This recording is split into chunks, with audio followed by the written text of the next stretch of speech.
city aquarium is a peaceful miniature ocean where deep blue light filters through clear glass, creating a truly magical atmosphere. Today, little Henry's family came here to explore the underwater world. Without the need for strict warnings or tension, Dad Thomas is always a steadfast harbor, using calmness to guide his son, while Mom Mary is a warm breeze, using gentle empathy to explain everything to him. Dad Thomas looks very kind in a soft beige sweater. Mom Mary is elegant in an ocean blue shift dress, and the little explorer Henry skips happily in a white t-shirt printed with a small whale. Approaching the giant shark tank, a vast space opened up before their eyes. The light from the tank sparkled on the eager faces of countless children gathered to watch. Seeing a shark swim by, Henry got overly excited. He rushed forward, using his tiny hands to forcefully push the shoulder of a little girl standing in front of him to squeeze ahead, maneuvering to claim the spot right against the tempered glass. Taken by surprise, the little girl stumbled and began to whimper. Instantly, Dad Thomas' large, warm hand reached out. Dad gently placed his hand on Henry's shoulder, decisively but incredibly softly pulling his son a step back, giving the spot back to the little girl. Dad Thomas did not raise his voice at all. His eyebrows gently furrowed just a little, his eyes still and carrying a serious reminder. Dad slowly knelt on one knee, looking straight into his son's eyes. "Henry, your hands were born to hug, not to push your friends." Dad Thomas' voice rang out warm and steadfast. "We do not claim a spot by hurting someone else." Mom Mary also stepped over gently. She squatted down, smiled and apologized to the little girl, then turned to softly stroke Henry's cheek. Her eyes crinkled with overflowing love. "My sweet Henry," Mom Mary whispered. "Try to think about it. If you were happily watching the fish and a giant pushed you over, would you be sad and cry?" Henry blinked. He looked down and mumbled softly, "Yes, it would hurt a lot." "That is right, my love." Mom Mary hugged her son's small shoulders. "The ocean in here is very vast, and this glass window is very long too. The fish friends can see you from anywhere. You do not necessarily have to stand in that exact spot. A polite boy knows how to wait in line and wait for his turn. Please apologize to the little sister, and we will stand back a little bit to watch the fish together."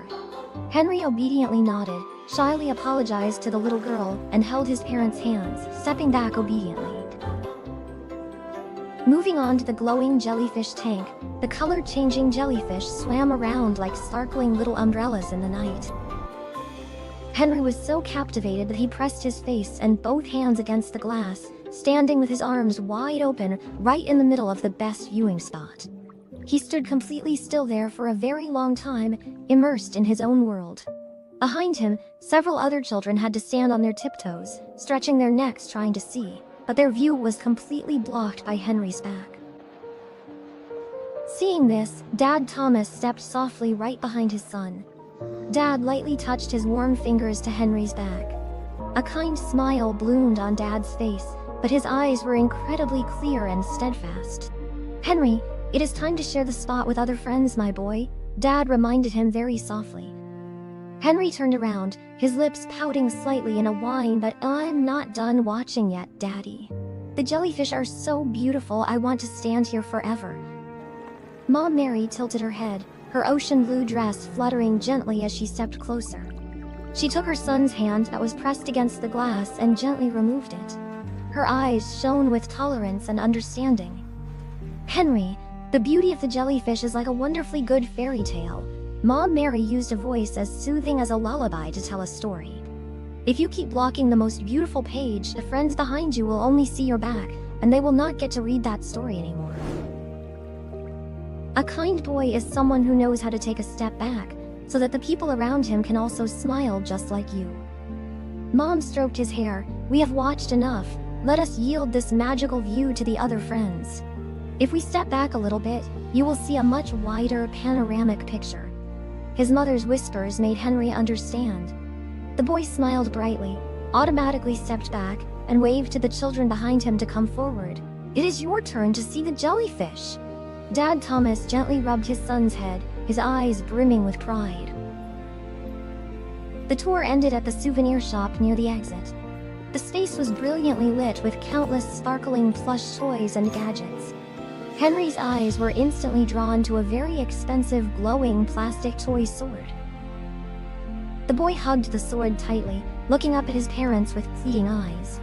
However, because Henry already had 2 similar swords at home, his parents gently declined and explained the reason. The disappointment of being refused washed over him.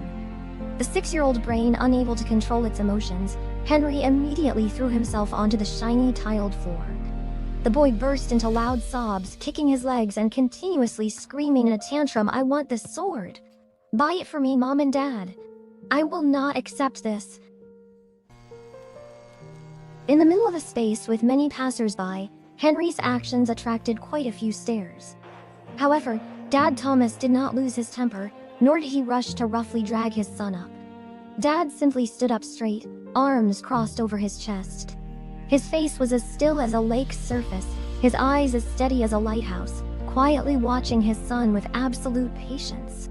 Dad's calmness emitted a clear message: a tantrum will not change the rule. Mom Mary slowly knelt down on the floor next to her crying son. She did not scold him at all, but only used her soft hand to gently rub her son's rhythmically heaving back. Her eyes crinkled with overflowing love and empathy. "Henry, Mommy is here." Mom Mary's voice rose incredibly warm, gently soothing the noisy cries. "I know you really like that sword, and you are feeling very sad and very angry because Mom and Dad are not buying it for you. It is okay to cry a little bit, just go ahead and cry." Mom waited for Henry's crying to quiet down into hiccups before gently continuing, "But Henry, lying on the floor throwing a tantrum will not change Mom and Dad's decision. The floor is very cold, and you are blocking everyone's way. At home, your toy box already has plastic sword friends waiting for you to come back and play. Instead of hugging a new toy, do you want to give Mommy a really tight hug to blow this lump of anger away?" Mom opened her warm arms wide and waited. The empathetic words and his mother's embrace melted the stubbornness in Henry's heart. The boy sat up, rubbed his red, swollen eyes, and obediently threw his arms around his mother's neck. Henry took the sword back to the shelf himself. Dad Thomas stepped forward, smiled kindly, and took his son's tiny hand to lead him to the door. The lessons about yielding, forgiveness, and how to control emotions gently seeped deep into the 6-year-old boy's heart, just like the peaceful waters of the aquarium.